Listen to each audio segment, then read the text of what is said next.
are going to be Prime Minister of India. आपको पता है कि जो आज हुआ है मणिपुर में?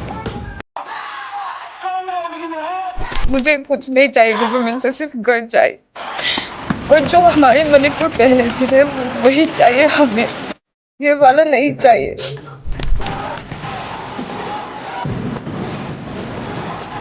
देखते ही देखते हिंसा इम्फाल घाटी, चुराचांदपुर, कांगपोकपी, मोरे और कई इलाकों तक फैल गए। घर जलाए गए, धार्मिक स्थल तोड़े गए, गांव खाली हुए और लोग रातों रात राहत शिविरों में पहुंच गए। शुरुआत में सरकार ने मणिपुर में कर्फ्यू लगाया, इंटरनेट बंद किया, सेना और असम राइफल्स को बुलाया गया, केंद्रीय सुरक्षा बल तैनात हुए। लेकिन सवाल ये था कि अगर राज्य में सुरक्षा बल है तो हिंसा इतनी लंबी कैसे चलने दे रही है? मणिपुर जल रहा है, कुछ तो करने पड़ेंगे। बहुत सारे बच्चे की फ्यूचर बर्बाद हो रही है यहाँ से। क्यों हजारों हथियार लूटे गए? क्यों गांवों की रक्षा के नाम पर दोनों तरफ हथियारबंद समूह खड़े होते गए? क्यों पुलिस पर बार बार पक्षपात करने के आरोप लगते रहे? सबसे डरावनी तस्वीर तब आई जब जुलाई 2023 में 2 महिलाओं को निवस्त्र घुमाने और यौन हिंसा का वीडियो सामने आया। घटना मई की थी, वीडियो जुलाई में वायरल हुआ क्योंकि राज्य में लंबे समय तक इंटरनेट बंद था। पूरे देश में गुस्सा फूटा। सवाल उठा कि अगर एफआईआर पहले हो चुकी थी तो कार्रवाई इतनी देर से क्यों हुई? यह घटना सिर्फ एक अपराध नहीं था, इसने दिखाया कि मणिपुर में कानून का डर कितना कमजोर हो चुका था। 3 साल बाद भी मणिपुर के आंकड़े डराते हैं। आंकड़ों के अनुसार नवंबर 2024 तक 258 लोगों की मौत की बात सामने आई है। 60,000 से ज्यादा लोग विस्थापित बताए गए, हजारों घर जले, सैकड़ों धार्मिक स्थलों को नुकसान पहुंचा और हजारों एफआईआर दर्ज हुई। दोस्तों नमस्कार, मैं हूं आदर्श मोहन। आज हम बात करेंगे मणिपुर पर। मणिपुर भारत का वो छोटा सा पहाड़ी राज्य जिसके नाम के साथ कभी खेल, संस्कृति, बॉक्सिंग, फुटबॉल, लोक नृत्य और खूबसूरत वादियों की तस्वीर जुड़ती थी।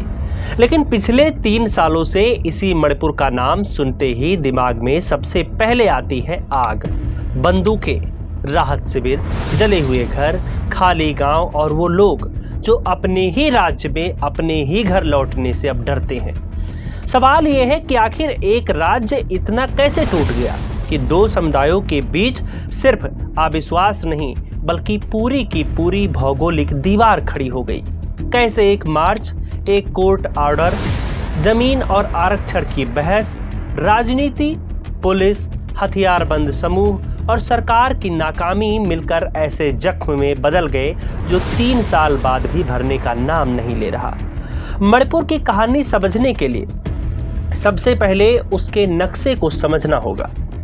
बीच में है इम्फाल घाटी, जहां मुख्य रूप से मैतेई समुदाय रहता है। राज्य की आबादी में मैतेई बड़ी संख्या में है। राजनीति और प्रशासन में भी उनका प्रभाव मजबूत रहा है। लेकिन भौगोलिक रूप से घाटी मणिपुर के कुल इलाके का छोटा हिस्सा है। इसके चारों तरफ पहाड़ है जहां कुकीजो और नागा जैसे आदिवासी समुदाय रहते हैं। असली तनाव यहीं से शुरू होता है। घाटी में रहने वाले मैतेई लंबे समय से शेड्यूल्ड ट्राइब यानी एसटी दर्जे की मांग करते रहे। उनका कहना था कि बाहर से आने वालों के लिए जमीन की कमी और पहचान के संकट की वजह से उन्हें संवैधानिक सुरक्षा चाहिए।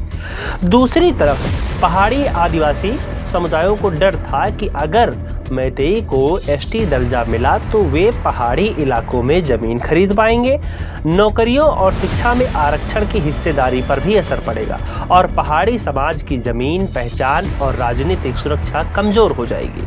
अप्रैल 2023 में मणिपुर हाईकोर्ट ने राज्य सरकार से कहा कि मैतेई समुदाय को एसटी सूची में शामिल करने की मांग पर केंद्र को सिफारिश भेजने पर विचार किया जाए। यही फैसला चिंगारी बना। बाद में सुप्रीम कोर्ट ने इस आदेश को तथ्यात्मक रूप से गलत बताया, लेकिन तब तक जमीन पर माहौल गर्म हो चुका था। 3 मई 2023 को पहाड़ी जिलों में आदिवासी संगठनों ने ट्राइबल सोलिडेरिटी यानी जनजातीय एकजुटता मार्च निकाला। मकसद था मैतेई समुदाय को एसटी दर्जा देने की मांग का विरोध करना। लेकिन मार्च के बाद चुराचांदपुर और विष्णुपुर की सीमा के आसपास तनाव भड़का।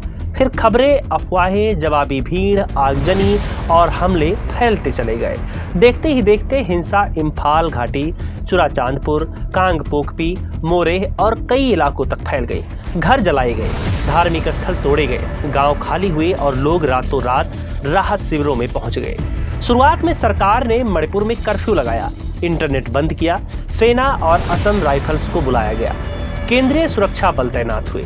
लेकिन सवाल ये था कि अगर राज्य में सुरक्षा बल है तो वो हिंसा इतनी लंबी कैसे चलने दे रही है? क्यों हजारों हथियार लूटे गए?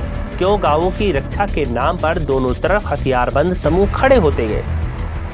क्यों पुलिस पर बार बार पक्षपात करने के आरोप लगते रहे? कुकी जो संगठनों का आरोप रहा कि राज्य की सरकारी व्यवस्था मैतेई पक्ष की तरफ झुकी हुई थी। मैतेई संगठनों का आरोप रहा कि कुकी उग्रवादी, म्यांमार से घुसपैठ और ड्रग्स नेटवर्क ने राज्य को अस्थिर किया है। सरकार ने भी कई बार अवैध प्रवास, ड्रग्स और जंगल अतिक्रमण की बात उठाई, लेकिन इन आरोपों के बीच आम आदमी की जिंदगी कुचल गई।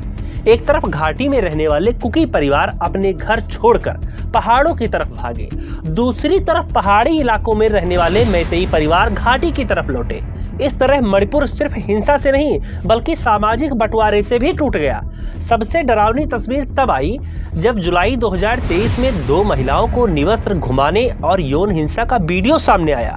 घटना मई की थी, वीडियो जुलाई में वायरल हुआ क्योंकि राज्य में लंबे समय तक इंटरनेट बंद था। पूरे देश में गुस्सा फूटा। सवाल उठा कि अगर एफआईआर पहले हो चुकी थी तो कार्रवाई इतनी देर से क्यों हुई?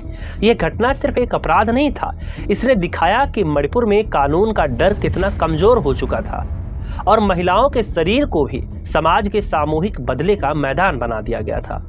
3 साल बाद भी मणिपुर के आंकड़े डराते हैं। आंकड़ों के अनुसार नवंबर 2024 तक 258 लोगों की मौत की बात सामने आई है। 60,000 से ज्यादा लोग विस्थापित बताए गए, हजारों घर जले, सैकड़ों धार्मिक स्थलों को नुकसान पहुंचा और हजारों एफआईआर दर्ज हुई। लेकिन राहत शिविरों में रहने वाले लोगों के लिए आंकड़ा सिर्फ संख्या नहीं है, उनके लिए सवाल है कि बच्चे स्कूल कब जाएंगे, महिलाएं सुरक्षित कब महसूस करेंगी, बुजुर्ग अपने गांव कब लौटेंगे और क्या पड़ोसी फिर कभी पड़ोसी बन पाएंगे? इतने साल हो गए, 3 साल हो गए, फिर भी मणिपुर जल रहा है। कुछ तो करने पड़ेंगे। बहुत सारे बच्चे की फ्यूचर बर्बाद हो रही है यहाँ से। बहुत लोग मर चुके हैं मणिपुर में। राजनीतिक मोर्चे पर भी मणिपुर की हिंसा ने बड़ा असर डाला। लंबे समय तक मुख्यमंत्री एन बीरेन सिंह पर इस्तीफे का दबाव रहा। विपक्ष ने आरोप लगाया कि उनकी सरकार हिंसा रोकने में नाकाम रही। कुकी संगठनों ने अलग प्रशासन की मांग उठाई। केंद्र सरकार पर भी सवाल उठे कि प्रधानमंत्री और गृह मंत्रालय ने इतने बड़े संकट पर निर्णायक राजनीतिक समाधान क्यों नहीं निकाला। आखिरकार 9 फरवरी 2025 को एन बीरेन सिंह ने इस्तीफा दिया और 13 फरवरी 2025 को मणिपुर में राष्ट्रपति शासन लगा दिया गया। बाद में इसे अगस्त 2025 से आगे 6 महीने के लिए बढ़ाया गया। फिर 4 फरवरी 2026 को राष्ट्रपति शासन हटाया गया और बीजेपी नेता युमनाम खेमचंद सिंह ने मुख्यमंत्री पद की शपथ ली। उनके साथ अलग अलग समुदायों को प्रतिनिधित्व देने की कोशिश भी दिखाई गई। लेकिन सवाल अभी भी वही है, क्या नई सरकार सिर्फ सत्ता संभालेगी या भरोसा भी वापस लाएगी? 2026 में हिंसा पूरी तरह खत्म हो गई, ऐसा कहना सच नहीं होगा। मई 2026 में जब इस संघर्ष के 3 साल पूरे हुए तब मणिपुर और दिल्ली में रैलियां, कैंडल मार्च और प्रदर्शन हुए। कई समूहों ने कहा न्याय नहीं तो शांति नहीं। लोगों की मांग थी कि विस्थापितों का पुनर्वास समयबद्ध हो, दोषियों पर कार्रवाई हो और दोनों समुदायों के बीच संवाद सिर्फ दिखावे के लिए न रह जाए। इसी दौरान ताजा रिपोर्टों ने कामजोंग जिले के गांवों में घर जलाने और हमले की खबरें भी आई, जिससे साफ हुआ कि सीमा और पहाड़ी इलाकों में तनाव अभी भी जिंदा है। अब सवाल है, पुलिस और सरकार ने क्या किया? सरकार कहती रही कि कर्फ्यू, इंटरनेट शटडाउन, सेना, असम राइफल्स, सीआरपीएफ, अतिरिक्त केंद्रीय बल, कॉम्बिंग ऑपरेशन, राहत कैंप, हथियार बरामदगी और शांति समितियों के जरिए हालात संभालने की कोशिश की गई। केंद्र सरकार ने सीमा सुरक्षा, म्यांमार से आवाजाही, उग्रवादी नेटवर्क और ड्रग्स पर भी फोकस की बात कही। लेकिन लोगों का कहना है कि अगर 3 साल बाद भी वे अपने घर नहीं लौट पाए तो सिर्फ सुरक्षा बलों की तैनाती काफी नहीं है। शांति सिर्फ बंदूक से नहीं आती, शांति तब आती है जब दोनों पक्षों को लगे कि न्याय होगा, दोषी बचेंगे नहीं और सरकार किसी एक समुदाय की नहीं पूरे राज्य की है। मणिपुर की असली त्रासदी यही है कि वहां हर समुदाय खुद को पीड़ित मानता है। मैतेई कहते हैं कि उनकी जमीन, पहचान और सुरक्षा खतरे में है। कुकी जो कहते हैं कि उनके घर जलाए गए, उन्हें निशाना बनाया गया और राज्य सरकार पर भरोसा खत्म हो गया। नागा समुदाय अपनी अलग चिंता रखता है कि दो समुदायों के संघर्ष में पूरा पहाड़ी समाज अस्थिर हो रहा है और इन सब के बीच वे बच्चे हैं जो 3 साल से राहत शिविरों में बड़े हो रहे हैं। वे महिलाएं हैं जिनके लिए रात का अंधेरा डर बन चुका है। वो जवान जिनके हाथ में किताब या नौकरी की फाइल होनी चाहिए थी, लेकिन अब बंकर, चेक पोस्ट और पहचान पत्र के बीच जिंदगी देख रहे हैं। इसीलिए मणिपुर की कहानी सिर्फ आरक्षण की कहानी नहीं है, ये जमीन की कहानी है, पहचान की कहानी है, राजनीतिक प्रतिनिधित्व की कहानी है, सीमा पार से आने वाले अस्थिरता के डर की कहानी है और सबसे ज्यादा सरकार पर टूटे भरोसे की कहानी है। 3 मई 2023 को जो आग लगी थी वो सिर्फ घरों में नहीं लगी थी, वो आग समाज के अंदर लगी थी और समाज की आग पानी से नहीं बुझाई जा सकती। वो न्याय, संवाद और ईमानदार नेतृत्व से बुझती है। आज मणिपुर को सबसे ज्यादा जरूरत है 3 चीजों की। पहली, सच की। किसने हिंसा शुरू की, किसने हथियार बांटे, किसने भीड़ को खुली छूट दी, किस पुलिस अधिकारी ने कार्रवाई नहीं की। इन सवालों का जवाब आना चाहिए। दूसरी, न्याय की। हर पीड़ित, चाहे मैतेई हो या कुकी, जो उसे लगे कि उसका दर्द बराबर माना गया। तीसरी, वापसी की। विस्थापित परिवारों को सिर्फ राहत कैंप में राशन नहीं, बल्कि अपने घर, अपनी जमीन, अपनी सुरक्षा, अपनी जिंदगी वापस चाहिए। क्योंकि मणिपुर अगर सिर्फ सुरक्षा बलों के भरोसे शांत दिखेगा तो वह शांति नहीं, खामोशी होगी। और खामोशी के नीचे अगर डर, बदला और अविश्वास बचा रहा तो आग कभी भी फिर से भड़क सकती है। असली सवाल यही है, क्या मणिपुर अब सिर्फ चुनाव और सरकार बदलने से आगे बढ़ पाएगा, या देश को पहली बार ईमानदारी से मानना पड़ेगा कि इस छोटे से राज्य में जो हुआ वो सिर्फ कानून व्यवस्था की नाकामी नहीं, बल्कि संवेदनशील समाज को समझने में राजनीति की बहुत बड़ी असफलता थी। क्या सरकारें अपनी गलतियों को मानेंगी?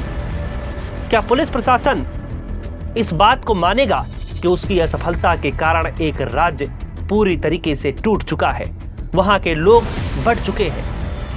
बहरहाल सरकार का और पुलिस प्रशासन का तो पता नहीं कि वो क्या मानेंगे, लेकिन आप लोग क्या मानते हैं कमेंट बॉक्स में हमें जरूर बताइएगा। बहुत बहुत धन्यवाद।